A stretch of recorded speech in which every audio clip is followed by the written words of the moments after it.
नमस्कार दोस्तों, मैं दीपक राणा आप सभी का हार्दिक स्वागत करता हूं आपके अपने YouTube चैनल अपग्रेड एकेडमी पर। जैसे कि प्यारे दोस्तों, आप सभी को पता होगा भाई 12th क्लास मैथ में हमने अभी कंप्लीट किया है अपना चैप्टर नंबर 2। अभी हम डिस्कस करने वाले हैं अभी अब 12th क्लास NCERT मैथ से अपना चैप्टर नंबर 3। और सबसे पहले मैं क्या करता हूँ आपको एक्सरसाइज वाइज जितने भी इसके बेसिक कॉन्सेप्ट्स बनते हैं उनको डिस्कस करेंगे। जैसे कि जब हम 3.1 को डिस्कस करेंगे तो पहले उसके बेसिक कॉन्सेप्ट को अच्छे से समझेंगे। देन जब हम एक्सरसाइज 3.2 पे आएंगे उसके बेसिक कॉन्सेप्ट्स को समझेंगे। देन बेसिक कॉन्सेप्ट को समझने के बाद ही हम क्या करेंगे, अपनी एक्सरसाइज को स्टार्ट करेंगे। अब जैसे कि मैंने यहाँ लिख रखा है कि बेसिक कॉन्सेप्ट्स फॉर एक्सरसाइज 3.1। यदि ये कॉन्सेप्ट आपको अच्छे से समझ में आ जाते हैं तो जो आपकी एक्सरसाइज होगी 3.1 आप क्या कर सकते हो, उसको ईजिली सोल्व कर सकते हो। तो दोस्तों स्टार्ट करते हैं। अपने बेसिक कॉन्सेप्ट किसके लिए रहेंगे, ये आपके एक्सरसाइज 3.1 के लिए रहेंगे। तो जैसा आप ही को पता होगा, जो हमारा चैप्टर का नाम है वो क्या है, सॉल्यूशन ऑफ मैट्रिसेस, यानी कि मैट्रिक्स का जो प्लूरल होता है वो होता है मैट्रिसेस। तो सबसे पहले हमको क्या करना है, मैट्रिक्स वर्ड के बारे में ही समझना है कि भाई ये होता क्या है। मैं पहले इसकी आपको डेफिनेशन लिखवा देता हूँ, फिर विद एग्जांपल इसके अंदर जो जो चीज़ें आएंगी मैट्रिक्स के अंदर, ठीक है ना, वो मैं आपको बताने वाला हूँ। यानी चीज़ें का मतलब ये है कि मैंने आपसे बोला कि भाई एलिमेंट क्या होते हैं, मैं पूछने लगूँ रो क्या होते हैं, ठीक है ना, और हम मैट्रिक्स को कैसे रिप्रेजेंट कर सकते हैं, तो वो मैं आपको बाद में बताऊँगा। पहले इसकी आप डेफिनेशन को ध्यान से समझिए। यदि मैं डेफिनेशन की बात करूँ मैट्रिक्स के अंदर, ये क्या होता है, ये होता है एक सेट। और किसका होगा, a set of numbers arranged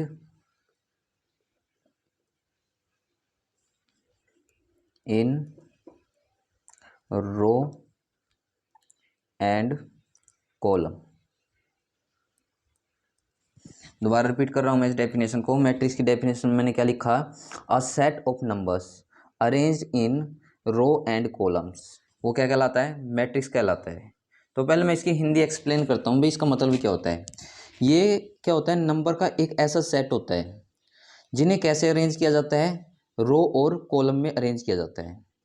अभी आप इन दो वर्ड्सों पे अंडरलाइन कीजिए, एक तो रो पे और एक कॉलम पे, कि भाई ये दोनों चीज़ अगर होती क्या है। तो मैं इन सभी चीज़ों को आपको विद एग्जांपल के क्लियर करता हूँ। उससे पहले आपको एक बात क्या याद रखनी है, मैट्रिक्स के अंदर जो मैट्रिक्स बनेगी और जो हम बाहर लेटर लेंगे ना उसका, वो हमेशा आपका कैपिटल रहेंगे। कैसा लेना है आपको, कैपिटल लेना है। जैसे कि मैंने यहाँ लिख दिया कोई लेटर ए, आप बी ले सकते हो, सी ले सकते हो, पी ले सकते हो, क्यू ले सकते हो, आर। बट कंडीशन क्या है, यहाँ स्मॉल नहीं लेना कभी भी, आपको यहाँ पे क्या रखना है, कैपिटल ही रखना है। सेकंड नंबर पे जो आपका मैट्रिक्स बनेगी, ठीक है ना, जो भी आपकी मैट्रिक्स बनेगी उसके लिए आप इस टाइप से क्लोज ब्रैकेट लगाओगे। क्या लगानी है, इस टाइप से आपको क्लोज ब्रैकेट लगानी है। ना तो आपको इस टाइप से कोई ब्रैकेट लगानी है जैसे हम ऐसे लगा देते हैं, ना आपको ऐसे कोई ब्रैकेट लगानी है। तो याद रखना इस टाइप से ही हमको क्या करना है, इसके अंदर ये ब्रैकेट्स लगानी है। देन मैं जैसे कि बात कर रहा था आपसे रो एंड कॉलम्स की, ये होते क्या हैं, लेकिन उससे पहले आपको समझना पड़ेगा इसमें एलिमेंट के बारे में। एलिमेंट क्या होते हैं, एलिमेंट आपके कोई डिजिट हो सकते हैं, कोई भी लेटर्स हो सकते हैं, या कोई भी सिंबल हो सकते हैं, ठीक है ना, उनको हम क्या बोल सकते हैं, एलिमेंट्स बोल सकते हैं। तो पहले इसकी अरेंजमेंट देखिए। यहाँ जो सबसे पहले आप लिखते हो A11, यहाँ पे आप लिख सकते हो 1 2, यहाँ पे आप लिखोगे 1 3, और आगे आप चाहे हो तो AN भी लिख सकते हो इस तरीके से स्लैश देके। यहाँ पे आप लिख सकते हो A21, A22, A23, ये भी आपका AN तक चलेगा। यहाँ लिख सकते हो A31, A32, A33, ये भी आपका AN तक चल सकता है। AN का मीनिंग क्या होता है, ये आपका A14, A15 मतलब वहाँ तक लेके आप जा सकते हो। बट क्या है, मैक्सिमम वो आपको 3 तक ही देगा, जैसे A11, A12, A13, इससे ज़्यादा नहीं देगा। बाई चांस देने लगे, जैसे मैंने आपसे बोला है, इसको हम आगे भी इंक्रीज कर सकते हैं। AN का मीनिंग ये होता है। देन ऐसे ही हम क्या कर सकते हैं, इसको आगे तक भी बढ़ा सकते हैं। तो यहाँ से जो आपको चीज़ें समझनी है, जो मैंने आपके सामने यहाँ लिखा है A11, A12, A13, A21 something, ये क्या है, तो इन्हीं को हम क्या बोलते हैं, एलिमेंट्स बोलते हैं। क्या बोलते हैं, इन्हीं को हम अपने एलिमेंट बोलेंगे। तो पहली बात तो हमने ये समझ लिया कि भाई एलिमेंट क्या होते हैं। और उससे पहले मैंने आपको क्या बताया कि भाई किसी भी मैट्रिक्स को हम किससे रिप्रेजेंट करेंगे, कैपिटल ए से, और जो ये ब्रैकेट लगाएंगे हम इस टाइप से क्लोज ब्रैकेट लगाते हैं। लेकिन जो हमारा मेन क्वेश्चन है कि रो क्या होता है, कॉलम क्या होता है, देखिए जो ये लाइनें होते हैं इस टाइप से, इनको हम क्या बोलते हैं, याद रखना, यही हमारे पास रो होती है। क्या कहलाती है ये, रो कहलाती है। उसके बाद जो ये आपको दिखाई दे रही होंगी वर्टिकल, ठीक है ना, तो ये वर्टिकल लाइन क्या बनेगी आपके पास, ये कॉलम बनेगी, ये कॉलम होगा, ये कॉलम होगा। देन क्या है,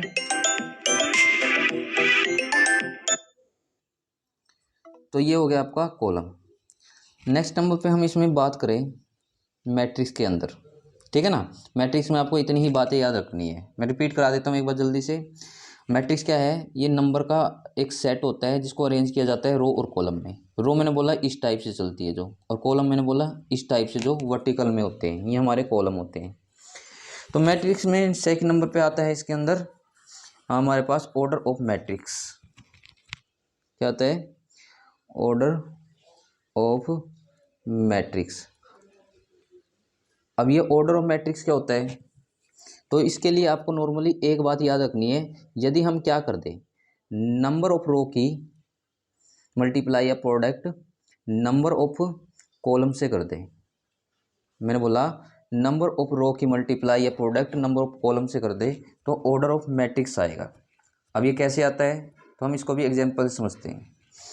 जैसे मैंने आपके सामने यहाँ एग्जाम्पल लिखा और ये मैंने अज्यूम कर लिया ए कोई मैट्रिक्स है, इसके अंदर जो एलिमेंट है मैंने अज्यूम कर लिए 1 2 3 एंड 4, और मैं आपसे पूछने लगा इसकी जो ये मैंने लिखा है मैट्रिक्स ए, इसकी ऑर्डर ऑफ मैट्रिक्स बताइए क्या बनेगी।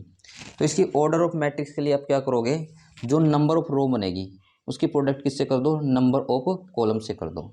अब रो कौन सी बताइए, आप बोलोगे ये हमारी रो होती है, तो नंबर ऑफ रो कितनी है, आप बोलोगे एक रो, इसमें 2 रो, तो यानी यहाँ 2 आ गया। यहाँ प्रोडक्ट का साइन है, प्रोडक्ट का साइन देंगे। Number of column, number of column कितने हैं इसमें, 1 2, तो आप बोलोगे नंबर ऑफ कॉलम भी 2 होंगे। तो यानी कि मैं इसमें बोल सकता हूँ जो इसकी ऑर्डर मैट्रिक्स बनेगी वो कितने की बनेगी, 2/2 की, यानी 2 प्रोडक्ट 2 की बनेगी। ये हो गया। अब इसको थोड़ा और मैं समझाता हूँ, इसमें कोई और एग्जांपल देखें। जैसे मैंने इसमें लिखा ABC DEF, यहाँ लिखा GHI, और मैं इसको भी अज्यूम कर लेता हूँ, मान के चलो अब की बार मैंने इसको मान लिया बी कोई मैट्रिक्स। अब आपसे इसमें कोई पूछने लगता है कि भाई बताइए जो बी मैट्रिक्स है इसके अंदर ऑर्डर ऑफ पेयर क्या बनेंगे, सॉरी ऑर्डर ऑफ मैट्रिक्स क्या बनेंगे। तब ऑर्डर ऑफ मैट्रिक्स के लिए बस आपको ये बात याद रखनी थी, नंबर ऑफ रो की प्रोडक्ट हमको किससे करनी थी, नंबर ऑफ कॉलम के साथ। रो को काउंट कीजिए कितनी है, 1 2 एंड 3, आप बोलोगे 3, यहाँ पे लगाएंगे क्रॉस का साइन, और नंबर ऑफ कॉलम कितने हैं, आप बोलोगे 1 2 3, ये भी 3 होगी। तो यानी ऑर्डर ऑफ मैट्रिक्स बनेगी इसमें 3/3 की। देन आगे और मैं इसमें बात करने लग जाऊँ आपसे कि मैंने ये मान लिया कोई सी मैट्रिक्स है, अब की बार मैंने इसमें एलिमेंट लिखे इस टाइप से 1 2 3। अब मुझको इसमें ध्यान से सोच के बताइए कि ऑर्डर ऑफ मैट्रिक्स कैसे बनेगी आपकी। अब कैसे करोगे आप, बस नॉर्मली हमको एक बात का पता है, यदि मैं नंबर ऑफ रो की प्रोडक्ट नंबर ऑफ कॉलम से कर देता हूँ मेरे पास ऑर्डर ऑफ मैट्रिक्स आ जाती है। तो मुझको बताइए नंबर ऑफ रो कितने हैं, आप बोलोगे 1 2 एंड 3, और नंबर ऑफ कॉलम कितने आप बोलोगे एक ही है।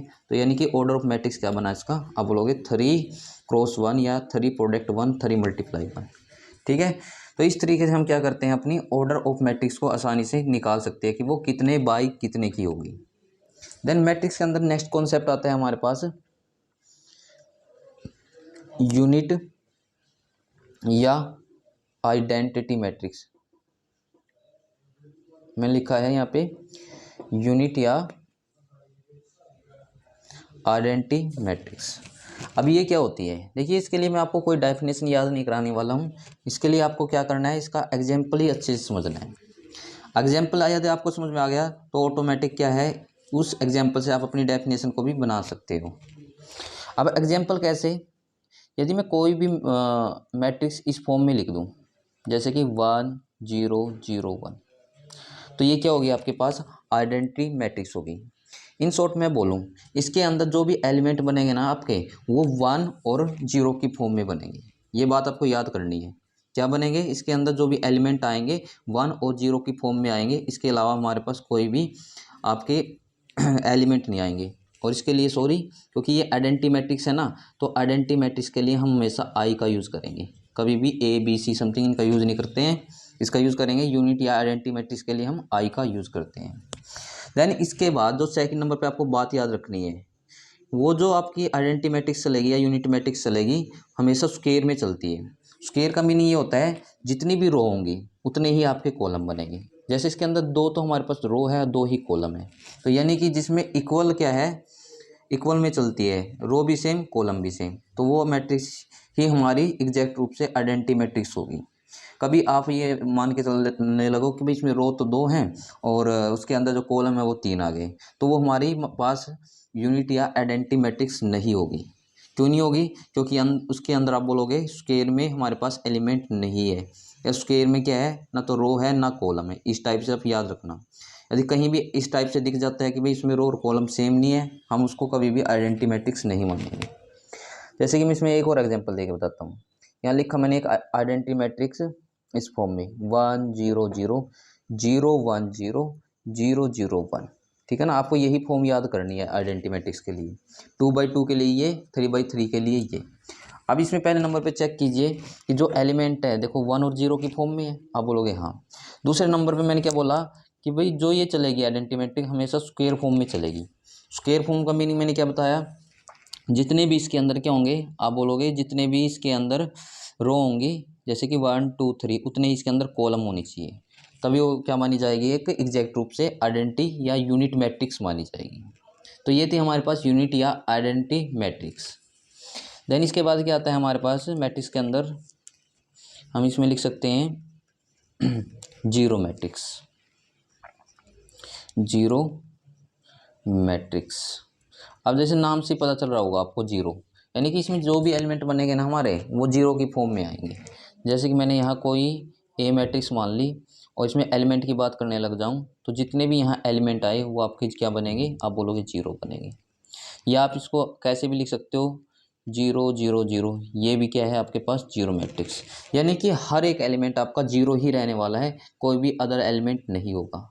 वो क्या कहलाएगी, आपकी जीरो मैट्रिक्स कहलाएगी। देन एक्सरसाइज 3.1 के लिए आपको एक लास्ट कॉन्सेप्ट याद कर लेना है। देन फिर हम क्या करेंगे, जो हमारी नेक्स्ट वीडियो होगी उसमें अपनी एक्सरसाइज 3.1 को स्टार्ट करेंगे। तो जो नेक्स्ट कॉन्सेप्ट रहेगा इसमें, जो कि मैं मान सकता हूँ इसका लास्ट नंबर का कॉन्सेप्ट, इक्वल ऑफ मैट्रिक्स। अब ये इक्वल मैट्रिक्स क्या होती है, ठीक है ना।